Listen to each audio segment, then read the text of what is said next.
Olá, muito boa tarde. Mais uma vez estamos aqui reunidos para o estudo do Livro dos Médiuns, livro de Allan Kardec. Hoje vamos para o episódio 20, capítulo 6, Manifestações Visuais, Questões sobre Aparições, item 100. Antes de começarmos, quero pedir desculpa por ter estado estas semanas sem fazer o estudo, mas devido a estar com medicação muito forte e devido a ter uma crise muito aguda de dor, não tive condições nem físicas nem mentais para poder fazer o estudo. Mas, se Deus me permitir, hoje regresso e continuarei nas próximas semanas. E é isso mesmo. Antes de iniciar, quero agradecer ao nosso Mestre, Jesus, ao nosso amigo espiritual, nosso irmão maior, para que este momento de estudo possa ser de paz, de amor, de discernimento, para a melhor compreensão de todos. Quero agradecer também ao mentor deste trabalho, aos nossos amigos espirituais.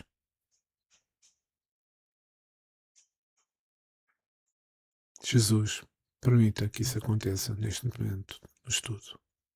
Obrigado e que assim seja.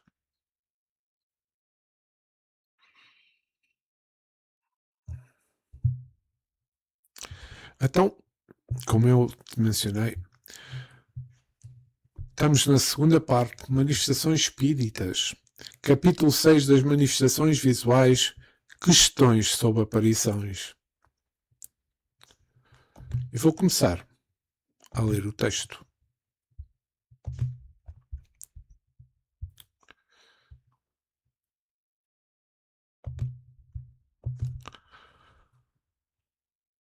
Item 100.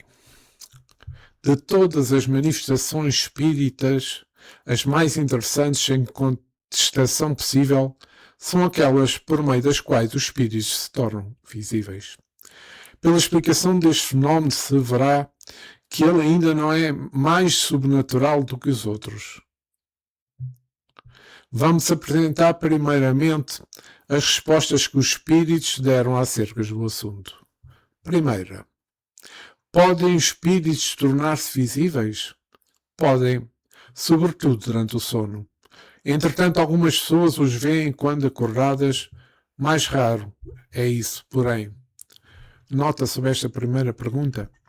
Quando o corpo repousa, o espírito se desprende dos laços materiais, fica mais livre e pode mais facilmente ver os outros espíritos. Entretanto, com eles em comunicação. O sonho não é senão uma recordação desse estado. Quando do nada nos lembramos, diz que não sonhamos, mas nem por isso a alma deixou de ver e gozar a sua liberdade.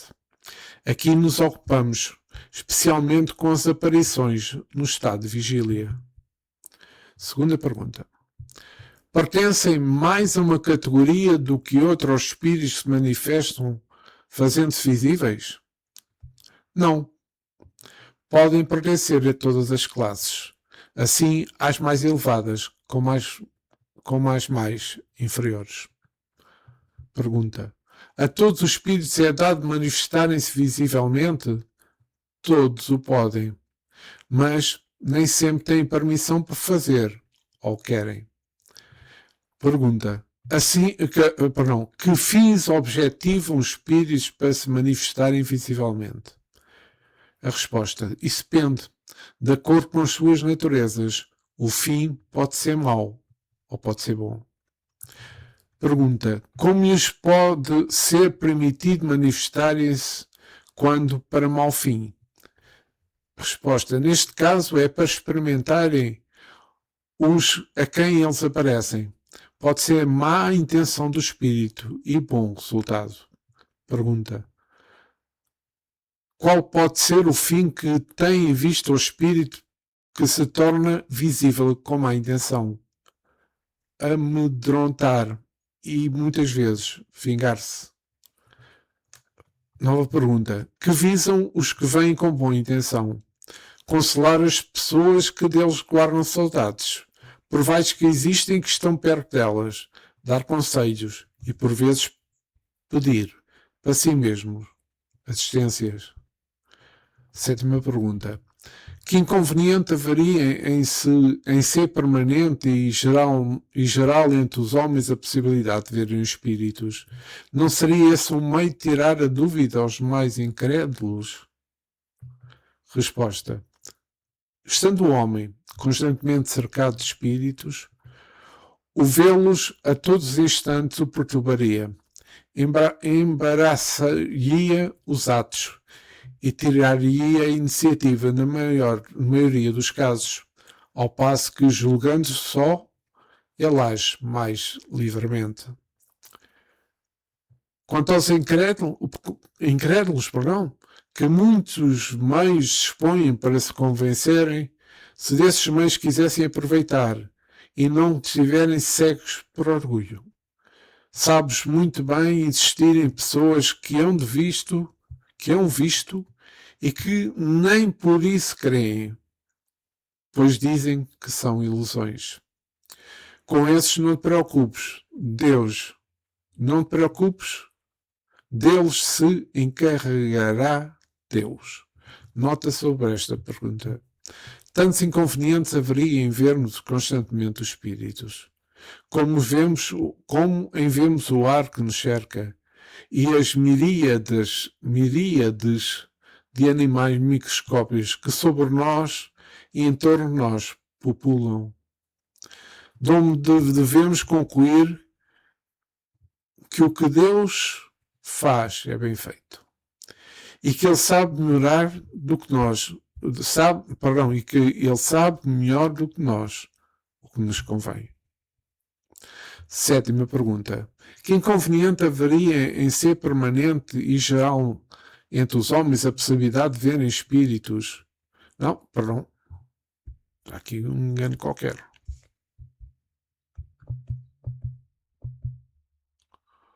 Sim, há aqui um engano qualquer, que eu já li esta pergunta. Peço imensa desculpa.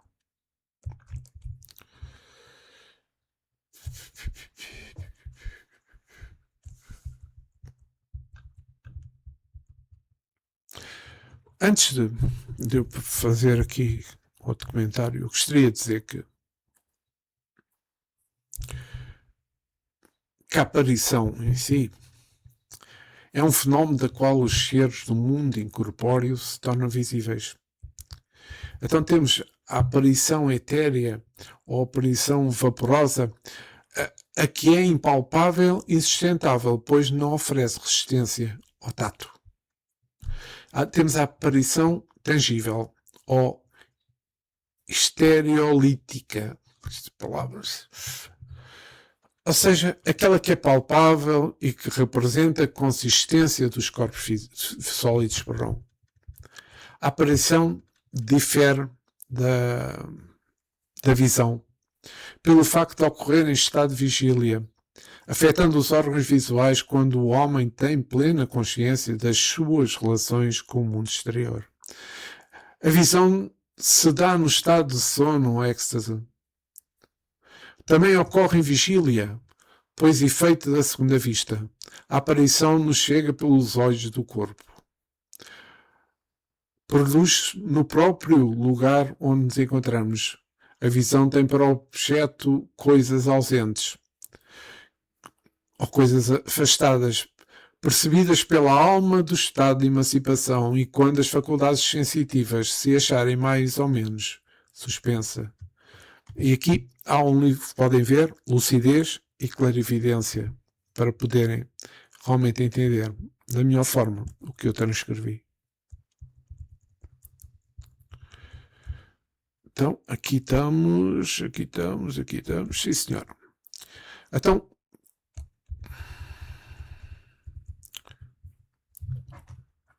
quando é dito aqui, quando Kardec diz aqui, pode o espírito se tornar, que a pergunta que ele faz, podem os espíritos tornar-se visíveis?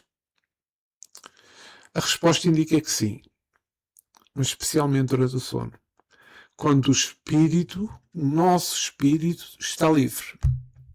Em vigília, a vidência depende da organização física. Então, os espíritos podem se tornar visíveis, adotando geralmente a forma humana. Durante o sono, a alma vê-se em intermediários. Em vigília, a vidência depende da combinação do fluido do vidente com o do espírito. A faculdade de ver espíritos em estado de vigília, que são os médios videntes, ou os médios também, haja quem utiliza de aparições, é considerado excepcional e não comum a todos. Não é sobrenatural, mas parte das leis naturais da alma. A nota explicativa de Allan Kardec esclarece que o sonho é a recordação desse desprendimento noturno. Momento em que a comunicação visual é facilitada. Todos os espíritos podem se manifestar visivelmente, mas nem todos têm a permissão ou o desejo para tal. Estas manifestações, conhecidas como aparições, dependem da capacidade do espírito modificar o seu perispírito e da afinidade fluídica com o observador, ocorrendo com mais facilidade durante o sono. Embora a capacidade seja universal, como Allan Kardec nos menciona, a alteração depende da natureza do espírito, volto a frisar, e do objetivo, que pode ser bom para consolo, para própria sobrevivência, ou ser mau, como para vinganças, como para sustos. O espírito condensa o seu espírito, que é etéreo e invisível, para se tornar visível. É um processo que segue simplesmente as leis da natureza. Em casos específicos, o espírito pode revestir-se de uma forma que parece sólida, simulando um corpo físico, até apresentar tangibilidade temporária, conforme explicado neste estudo sobre o Livro dos Médiuns. Nem todos os encarnados têm a facilidade de ver espíritos acordados, o que exige aptidão mediúnica, que é a clara evidência e compatibilidade dos fluidos.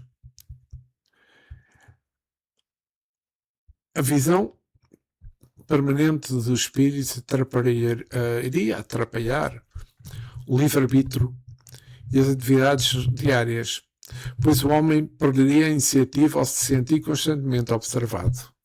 A dúvida é necessária para o progresso moral. E os incrédulos têm meios para se convencer sem precisar ver, pois a prova forçada raramente muda convicções. Estão a ver porque nós estamos, por exemplo, eu estou aqui na minha sala, estou a gravar este estudo, o episódio 20, o estudo Livro dos Médiuns. Se eu olhar para o lado, vejo espíritos parados a olhar para mim. Vou à casa de banho, vejo espíritos parados a olhar para mim. Ando na rua, já posso não perceber muito bem o que é a realidade, se são seres encarnados que estão a passar ou se são seres desencarnados. É uma complicação muito grande. Compreendo perfeitamente que a presença constante dos espíritos iria atrapalhar os atos da vida material. Ao julgar só, o homem age mais livremente. A visão constante tiraria a iniciativa, pois o ser encarnado ficaria constrangido. Muitas pessoas, mesmo vendo, não acreditariam e chamariam de ilusão. A dúvida é um exercício para o orgulho humano. E que há que realçar, porque eu tenho relatos de amigos médios que veem pessoas com a cabeça cortada, com a cabeça debaixo do braço, a andarem de um lado para o outro. Veem pessoas sem um braço, feridas, com corpos mutilados. Eu acho que iria ser muito pesado para nós, então, porque nós estamos num mundo ainda de prova de expiações. Nós estamos aqui exatamente para ultrapassar os erros que fizemos no passado, para conjugar e melhorarmos na nossa evolução espiritual. Iria ser uma coisa que eu acho que era extremamente preocupante, extremamente desorganizada por todos nós. Oitava pergunta. uma vez que é inconveniente em vermos os espíritos, porque em certos casos é isso permitido. E Kardec escreveu, para dar ao homem uma prova de que nem tudo morre com o corpo, que a alma conserva a sua individualidade após a morte. A visão passageira, bastante para essa prova e para atestar a presença dos amigos ao vosso lado, não oferece inconvenientes na visão constante. Nona pergunta. Nos mundos mais adiantados que o nosso, os espíritos são vistos com mais frequência do que entre nós? Aí para esta resposta. Quanto mais o homem se aproxima da natureza espiritual, tanto mais facilidade se põe em comunicação com os espíritos. A grosseria do vosso envoltório é que dificulta e torna rara a percepção de seres etéreos. 10ª pergunta. Será racional assustar-nos com a aparição de um espírito? E a resposta é a seguinte. Quem refletir deve compreender que um espírito, qualquer que seja, é menos perigoso que um ser vivo. Demais, podendo os espíritos como podem ir a toda a parte, não se faz preciso que uma pessoa os veja para saber que estão espíritos ao seu lado. O espírito que queira causar dano... Peço desculpa, sou uma dor. O espírito que queira causar dano pode fazê-lo até com mais segurança, sem se dar a ver.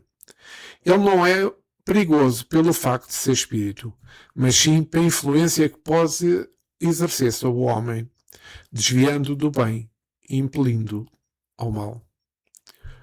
Nota-se sobre esta pergunta 10, as pessoas que, quando se acham na solidão, na obscuridade, se enchem de medo, raramente se apercebem da causa dos seus pavores. Não seriam capazes de dizer de que é que têm medo. Muito mais deveriam temer um encontro com homens do que com espíritos. Porquanto um malfeitor é bem mais perigoso quando vivo do que espíritos que estão mortos. Uma senhora do nosso conhecimento teve uma noite em seu quarto, uma aparição, tão bem caracterizada que ela julgou estar na presença de uma pessoa e a sua primeira sensação foi de terror. Certificada que não havia pessoa alguma, disse, parece que é apenas um espírito. Posso dormir, tranquila. 11ª pergunta. Poderá aquele a quem o espírito apareça travar com ele conversação? Perfeitamente. E é o mesmo que se deve fazer em tal caso, perguntando ao espírito quem ele é, o que deseja e em que se pode ser útil. Se se tratar de um espírito infeliz e sofredor, a comiseração de que lhes testemunhar, a comisseração em que se lhe testemunhar o aliviará. Se for um espírito bondoso, poderá acontecer que traga a intenção de dar bons conselhos. Pergunta 11ª. Como pode o espírito nesse caso responder? Alguma vez o fazes por meio de sons articulados, como faria uma pessoa viva. Na maioria dos casos, a transmissão de pensamentos. 12ª pergunta.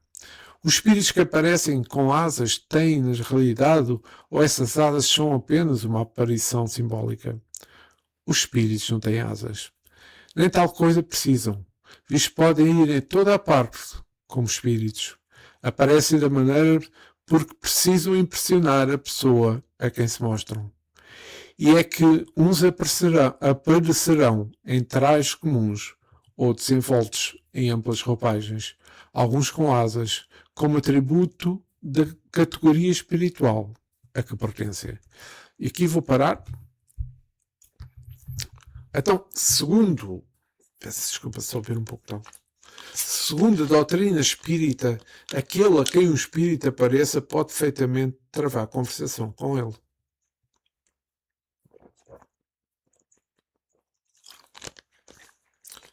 De acordo com Allan Kardec,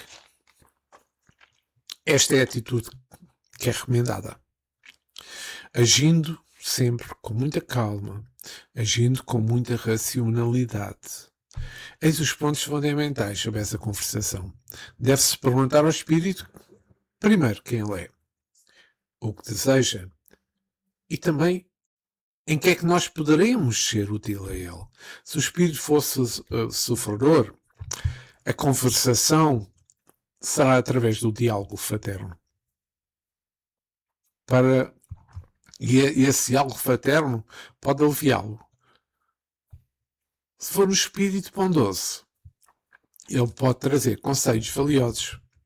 O espírito pode responder, como diz Allan Kardec, por sons articulados que são audíveis, mas na maioria dos casos a resposta pela transmissão do pensamento, onde a pessoa sente a resposta como uma ideia própria. É fundamental que, segundo Allan Kardec, procurar identificar a natureza do espírito que se manifesta, como é óbvio, observando as suas atitudes, através das suas atitudes, da sua reação, das suas palavras. É a melhor forma de identificar um espírito. Pois os bons nunca fazem o mal e os inferiores podem tentar enganar. Este é o grande resultado. Se estudaram o livro dos espíritos, perceberão isto que eu estou a dizer com toda a clareza. O diálogo fraterno é incentivado, mas a prática mediúnica séria recomenda que o diálogo ocorra sem discernimento, evitando a curiosidade vã e procurando o bem mútuo, espírito e médio. E então vamos voltar ao nosso texto.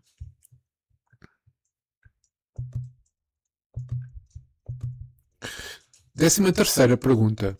As pessoas que veem em sonhos são sempre as que parecem ser pelo seu aspecto? Quais sempre são as que os vossos espíritos procuram ou que venham ao encontro deles? 14ª pergunta. Não poderiam os espíritos zombeteiros tomar as aparências das pessoas que nos são caras para nos induzirem em erro? A resposta somente para se divertirem, à vossa custa, tomando eles aparências fantásticas. Há coisas, porém, que não lhes é lícito brincar. 15ª pergunta. Compreende-se que, sendo uma espécie de evocação, o pensamento faça com que se apresente o espírito em que se pensa? Como é interessante que, muitas vezes, as pessoas em quem mais pensamos que ardentemente desejamos tornar a ver, jamais nos apresentam em sonho, ao passo que vemos outras que não nos são indiferentes e nas quais nunca pensamos. Esta resposta é extraordinária. Os espíritos nem sempre podem se manifestar visivelmente. Mesmo em sonhos e malgrado ao desejo que tenhais de vê-los, pode dar-se que obstêm a isso causas independentes da vontade deles. Frequentemente é também uma prova de que não consegue triunfar um mais ardente desejo. Quanto às pessoas que vos são indiferentes, se é certo que nelas não pensais, bem pode acontecer que elas em vós pensem. Aliás, não podeis formar ideia das relações no mundo do mundo dos espíritos, perdão. Lá tendes uma multidão de conhecidos íntimos, antigos e recentes, de que não suspeitais como quando despertes. E aqui está uma nota que eu acho que é muito importante. Quando nenhum meio tenhamos de verificar a realidade das aparições ou das visões, podemos sem dúvida lançá-los à conta da alucinação. Quando, porém, os sucessos confirmam, ninguém tem o direito de atribuí-los à imaginação. Tais, por exemplo, as aparições que temos em sonho ou em estado de vigília de pessoas em quem absolutamente não pensávamos e que produzindo-as no momento em que morrem, vêm por meio de sinais diversos revelar as circunstâncias totalmente ignoradas em que faleceram. Tem-se visto cavalos empinarem e recuarem, caminhar para a frente e recusarem caminhar para a frente por meio de aparições que assustam os cavaleiros que os montam. Embora se admita que a imaginação desempenhe aí algum papel, quando o facto se passa com os homens, ninguém certamente negará que ela nada teve a ver com o caso quando este se dá com os animais.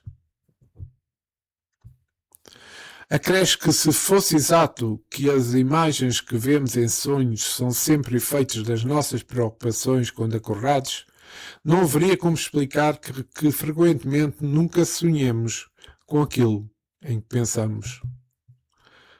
Pergunta: por que razão certas visões ocorrem com mais frequência quando se está doente? E a resposta é a seguinte: elas ocorrem do mesmo modo.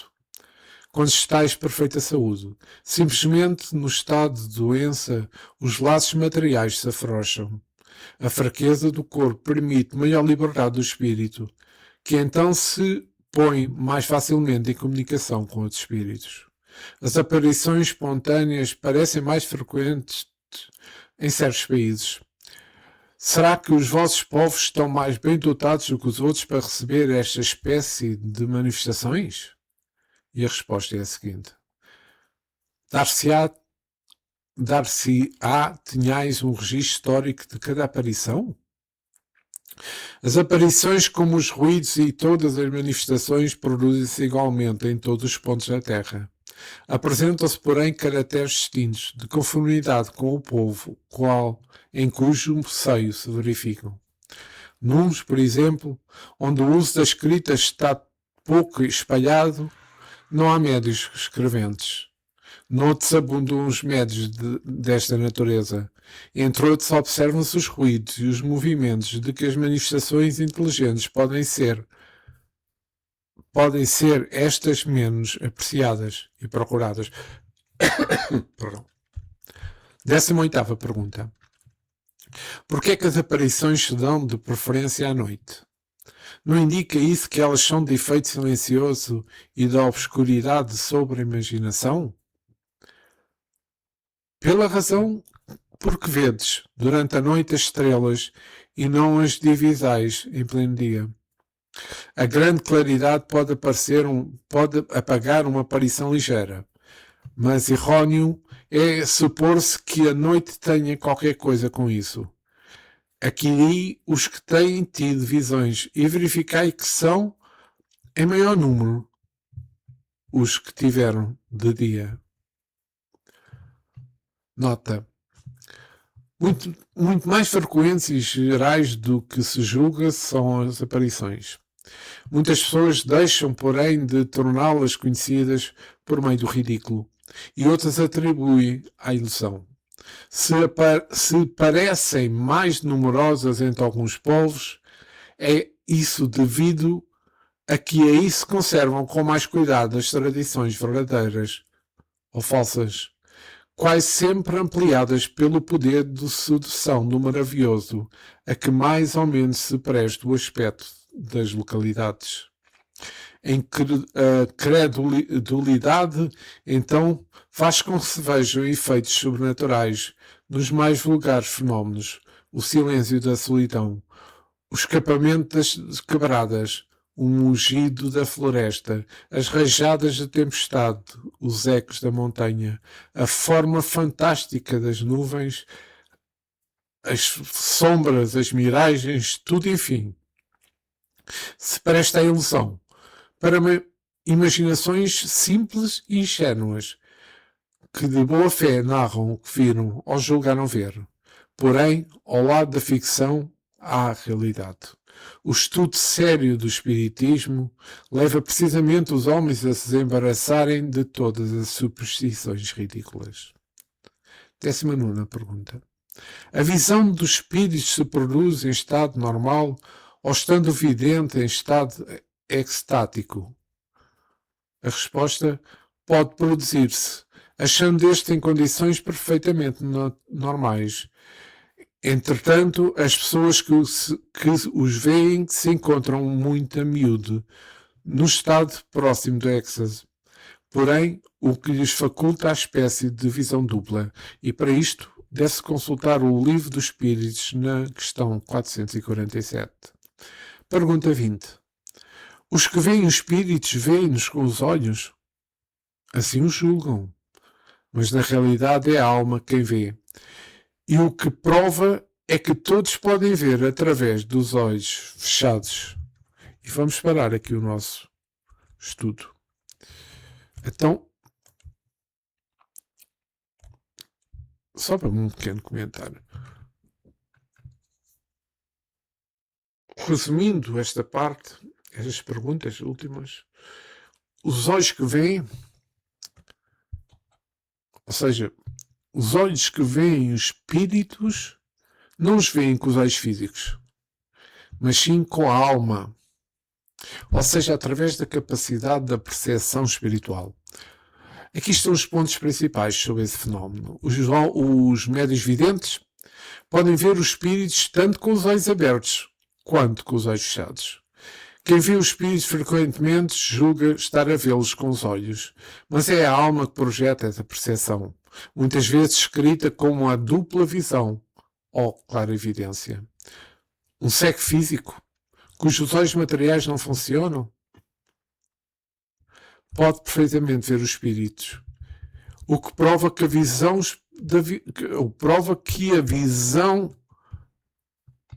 espiritual, independente dos órgãos oculares físicos. Os espíritos usam o seu próprio perispírito, o corpo fluídico, para se tornarem visíveis aos sentidos do médium, moldando-o à vontade.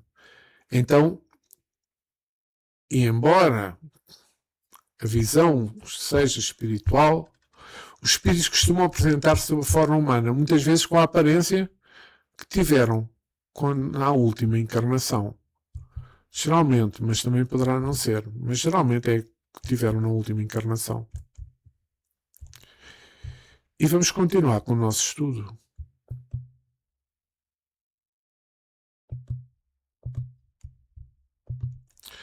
Pergunta 21ª.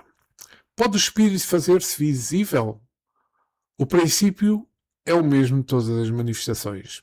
Reside nas propriedades do perispírito, que pode sofrer diversas modificações ao sabor do espírito. Pergunta: pode o espírito propriamente dito fazer-se visível ou só pode com o auxílio do perispírito? Esta é uma pergunta com uma rasteira. No estado material em que vos achais, só com o auxílio dos seus invólucros semi-materiais podem os espíritos manifestar-se. Esse invólucro é intermediário, por meio do qual eles atuam sobre os vossos sentidos. Sobre esse envoltório é que aparecem, às vezes, com uma forma humana ou com outra qualquer, seja em sonhos, seja em estado de vigília, assim em plena luz como na obscuridade. 23ª. Poder-se-á dizer que é pela condensação do fluido perispírito, que o espírito se torna visível? Condensação não é o termo, responde o espírito. Essa palavra apenas pode ser usada para estabelecer uma comparação que vos faculte compreender o fenómeno, porquanto não há realmente condensação. Pela combinação dos fluidos, o perispírito toma uma disposição especial, sem analogia para vós outros, disposição que o torna perceptível. 24ª pergunta.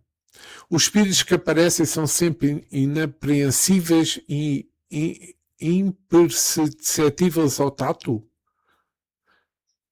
E a resposta é a seguinte.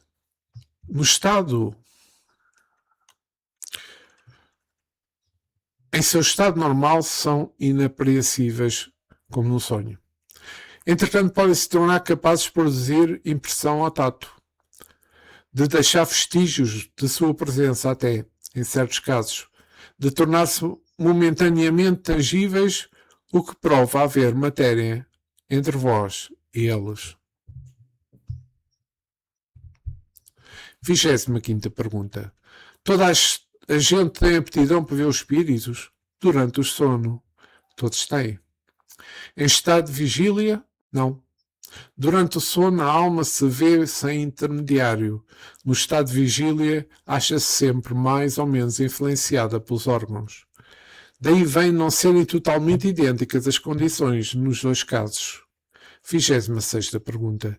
De que depende para o homem a faculdade de ver os espíritos em estado de vigília? Depende da organização física.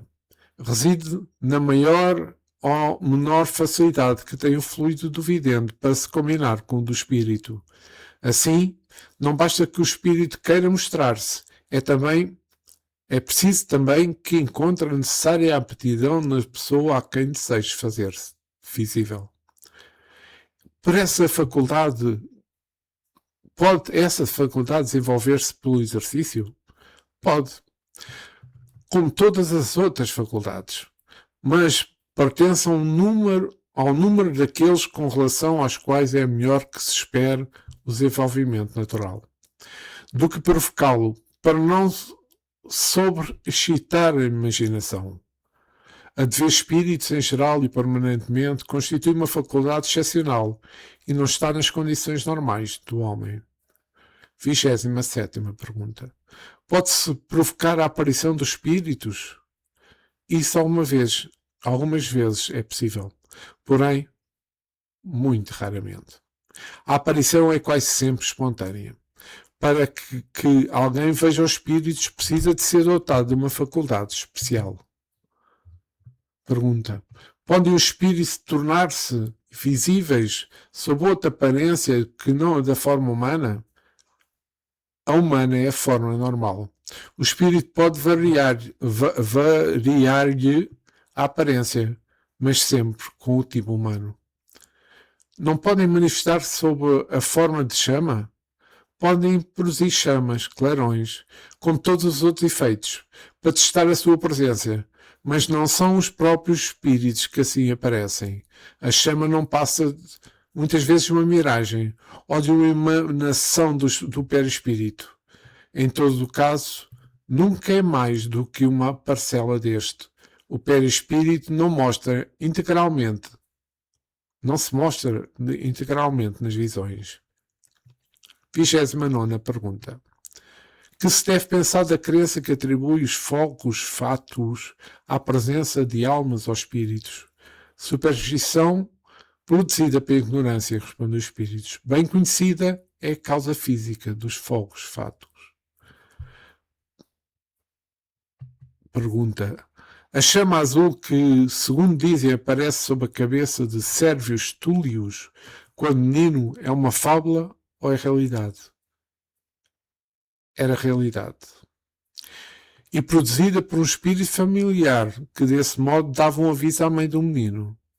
Médio vidente, essa mãe percebeu uma irradiação do espírito porque é todo seu filho. Assim como os médios escreventes não escrevem todos a mesma coisa. Também nos médios videntes não é em todos do mesmo grau de vidência. Ao passo que aquela mãe viu sobre apenas uma chama, outro médio teria podido ver o próprio corpo do espírito. 30ª pergunta e última. Poderiam os espíritos apresentar-se sob a forma de animais? Isso pode-se dar, responde o espírito. Mas somente espíritos muito inferiores tomam essas aparências. Em caso algum, porém, será mais do que uma aparência momentânea. Fora absurdo acreditar-se que em qualquer animal verdadeiro pudesse ser a encarnação de um espírito. Os animais são sempre animais e não mais do que isso. Aqui uma nota que Allan Kardec faz. Somente a superstição pode fazer crer que certos animais são animados por espíritos. É preciso uma imaginação muito complacente ou muito impressionada para ver qualquer coisa de sobrenatural nas circunstâncias um pouco extravagantes em que eles algumas vezes se apresentam. O medo faz que a miúde se veja o que não existe. Mas não somente o medo tem a sua origem essa ideia. Conhecemos uma senhora muito inteligente, aliás, que consagrava desmedida afeição a um gato preto.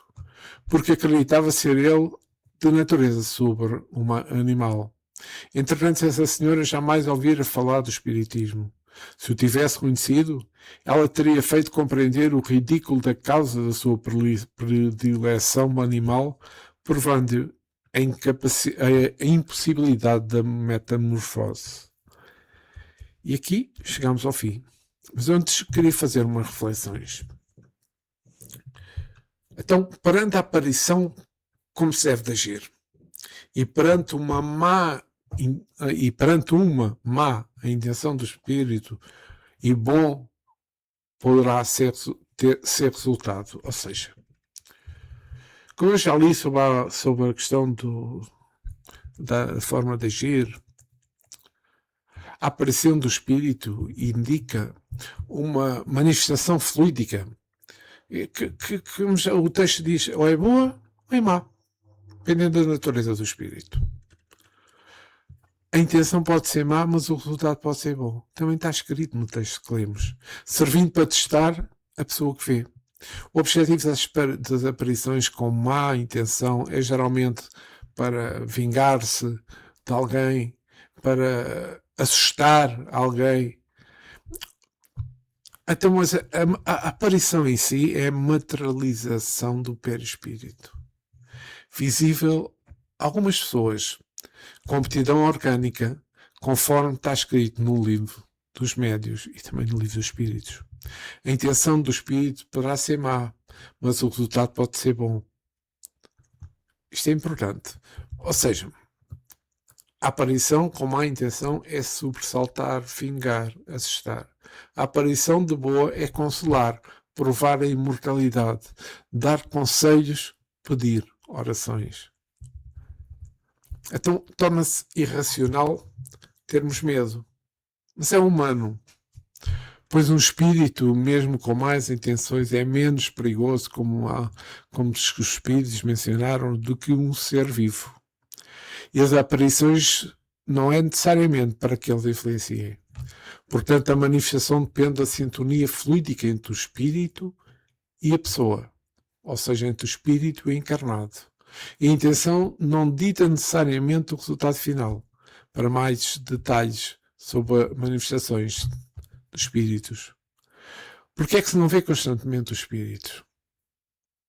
Eu falei sobre isso que os espíritos mencionaram e que Allan Kardec também fez notas sobre isso. É que, segundo a visão espírita, não vemos os espíritos constantemente devido à natureza do corpo físico e à necessidade de evolução espiritual na Terra. A visão espírita a visão não é espírita, a visão espiritual é uma capacidade orgânica que não está, ou melhor, que está desenvolvida em poucas pessoas, por outro lado, não está desenvolvida em muitas pessoas. Então, a vida no plano físico é temporária, como sabemos, e serve para nós aprendermos, para nós corrigirmos erros das nossas outras encarnações. A invisibilidade dos espíritos permite que o ser humano foque na sua transformação moral, sem ilusão constante do mundo espiritual, garantindo a autenticidade da bondade praticada. O nosso corpo é denso e os sentidos são limitados. Os espíritos pertencem a uma dimensão vibratória diferente, o perispírito, o que torna a sua visualização normal apenas para quem possui a capacidade de evidência. Aqui temos uma coisa que é chamada cortina da reencarnação.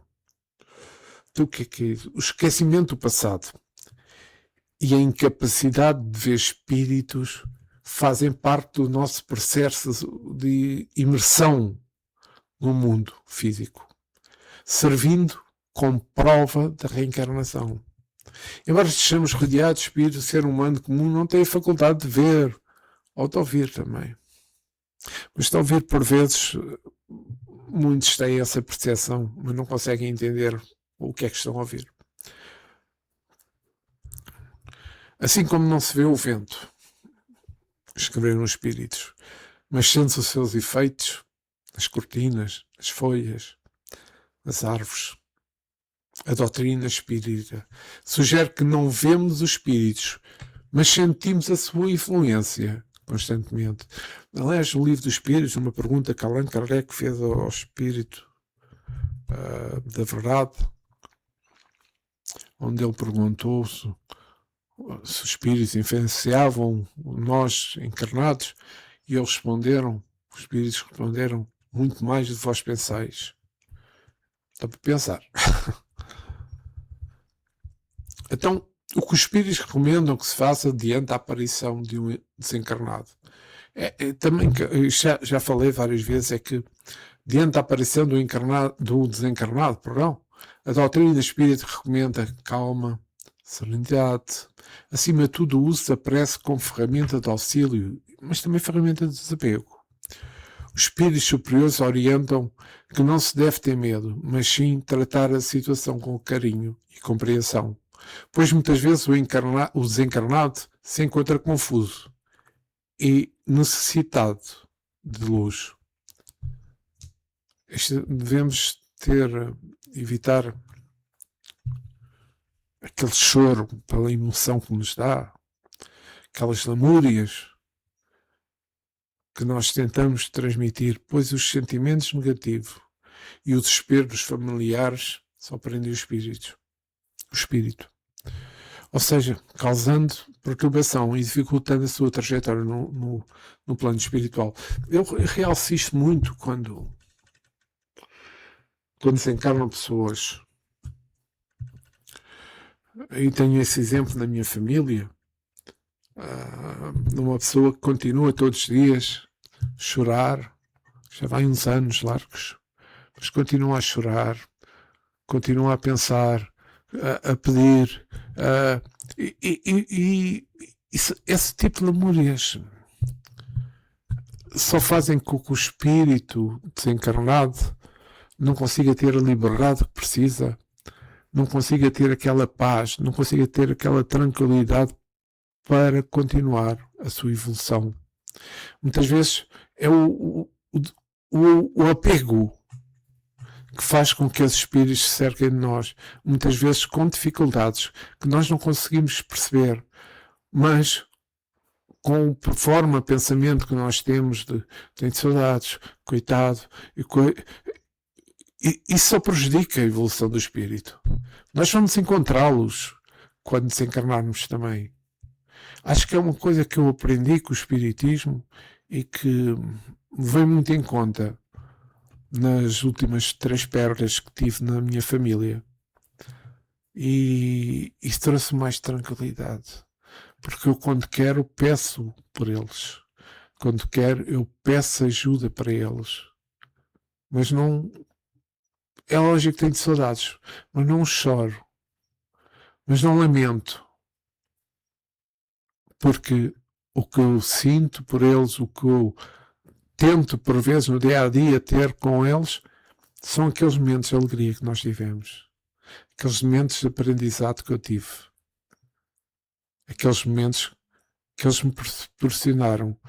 E mostrando que aquilo que eu sou foi exatamente aquilo que eles me queriam que eu fosse. E que aquilo que eles me proporcionaram na educação para chegar onde cheguei. Bem, não vou falar muito mais.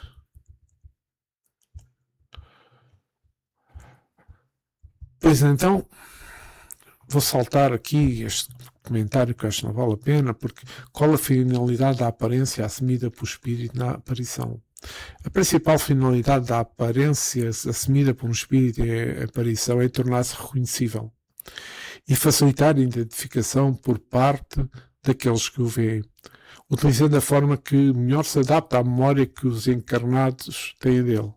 Os espíritos podem moldar o super-espírito, como Kardec já mencionou, e espíritos aqui também, através do seu envoltório fluídico, para apresentar fisionomias, vestimentas e até características corporais, especificamente como cicatrizes que tinham defeitos físicos que tinham na vida como objetivo variado. Então, a identificação e prova acaba por mostrarem-se que eram conhecidos pela prova, pela identidade e a sobrevivência da alma, porque visitar parentes e amigos, muitas vezes atraídos para simpatia, procuram consolar ou dar sinais da sua presença. A forma não reflete necessariamente o grau evolutivo, mas sim a intenção do espírito naquele momento. Podem-se apresentar de formas belas, de formas serenas, por vezes com símbolos de elevação, túnicas, auréolas.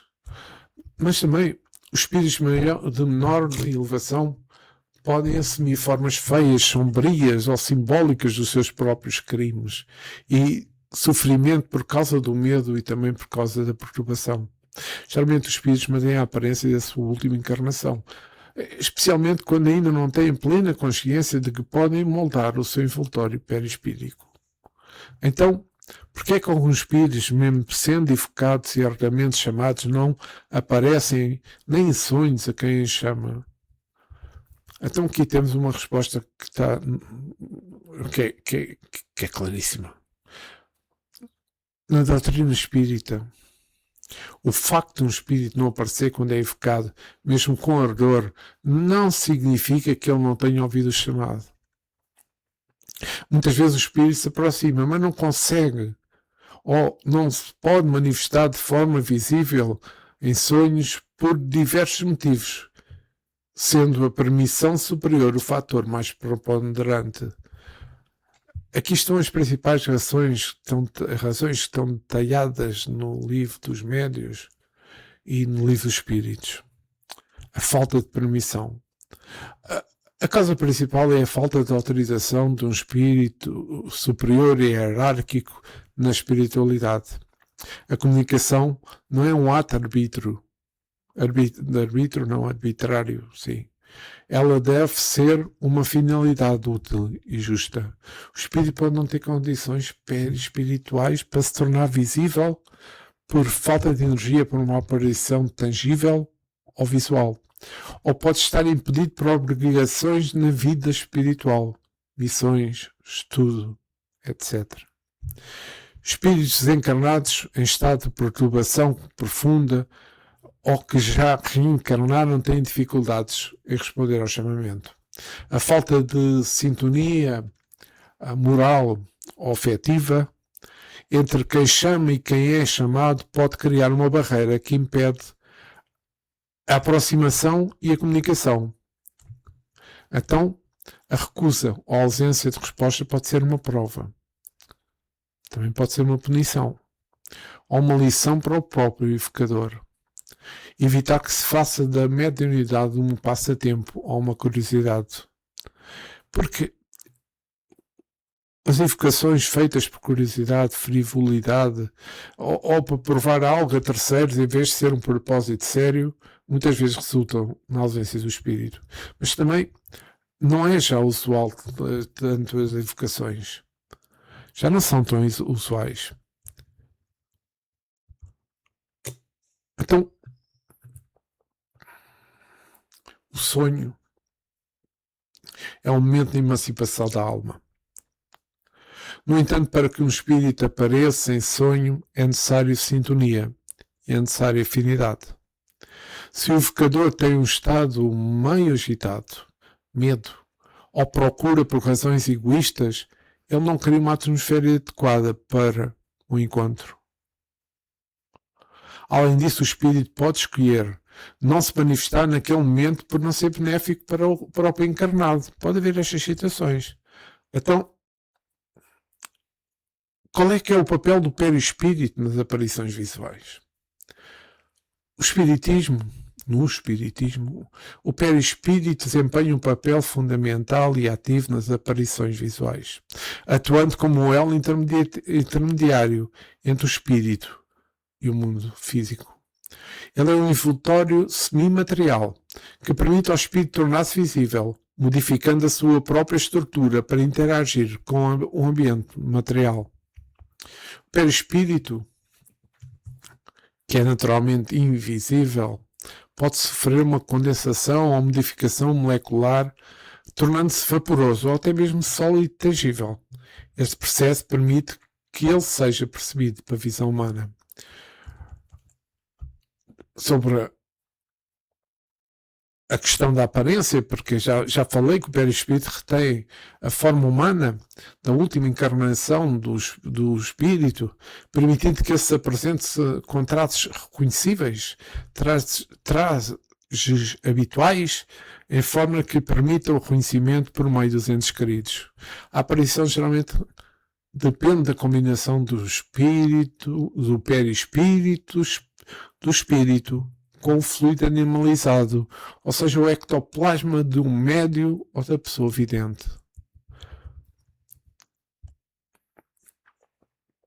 Então, o espírito utiliza o seu perispírito para projetar a imagem que lhe causar. O seu aspecto, luz radiante ou forma densa, depende da sua evolução moral e intelectual. Trata-se da capacidade de certos espíritos elevados. A bicorporeidade. Trata-se da capacidade de certos espíritos elevados. Têm de se manifestar em dois lugares ao mesmo tempo. Enquanto o corpo físico permanece em repouso ou em estado de êxtase, o espírito pode projetar a sua imagem noutro local. Em resumo, o perispírito é um instrumento que transforma a vontade do espírito em uma imagem visível, servindo como uma ponte entre a dimensão espiritual e também a dimensão material. E, meus amigos, chegamos ao fim do estudo deste item 100, um item bastante importante e bastante comprido, digamos assim. Para a semana voltaremos para o 21º episódio do estudo do Livro dos Médiuns. Espero que tenha sido do vosso agrado, tanto como foi do meu. Mas antes, quero agradecer ao nosso Mestre Jesus, aos nossos amigos espirituais, ao mentor deste trabalho. Agradecer por este momento que tivemos. E Jesus, te peço também que fique connosco agora e sempre. E que assim seja.